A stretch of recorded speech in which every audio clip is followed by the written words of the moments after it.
ঈদের নামাজ পড়ার সঠিক নিয়ম ভিডিওটি কেউ টান দিবেন না, ইনশাআল্লাহ সুন্দরভাবে বুঝিয়ে দিব।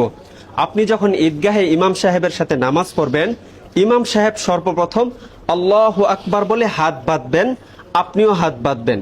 তারপর ইমাম সাহেব সানা পড়বেন। সানা পড়ার পর ইমাম সাহেব অতিরিক্ত 3 বার তাকবীর দিবেন। আল্লাহু আকবার বলবেন, হাত ছেড়ে দিবেন। দ্বিতীয়বার আল্লাহু আকবার বলবেন, হাত ছেড়ে দিবেন। তৃতীয়বার আল্লাহু আকবার বলবেন, হাত বেঁধে নিবেন। হাত বাঁধার পর ইমাম সাহেব সূরাতুল ফাতিহা এবং অন্য আরেকটি সূরা মিলাবেন। তারপরে রুকুতে যাবেন, সিজদা করবেন, প্রথম রাকাত কমপ্লিট করবেন। প্রথম রাকাত কমপ্লিট করার পর ইমাম সাহেব আল্লাহু আকবার বলে দাঁড়ানোর পর ইমাম সাহেব সূরাতুল ফাতিহা পড়বেন, অন্য আরেকটি সূরা মিলাবেন।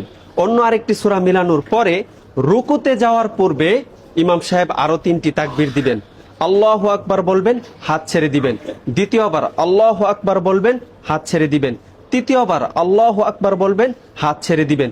চতুর্থ তাকবীর আল্লাহু আকবার বলে রুকুতে চলে যাবেন। তারপরে রুকুর তাসবিহ পড়বেন, রুকু কমপ্লিট করবেন, সিজদাতে যাবেন, সিজদা কমপ্লিট করার পর ডানে বামে সালাম ফিরিয়ে নামাজ শেষ করবেন। এই ভিডিওটি সর্বোচ্চ শেয়ার করবেন যেন সবাই ঈদের নামাজ সম্পর্কে জানতে পারে, আপনিও সওয়াব পাবেন ইনশাআল্লাহ।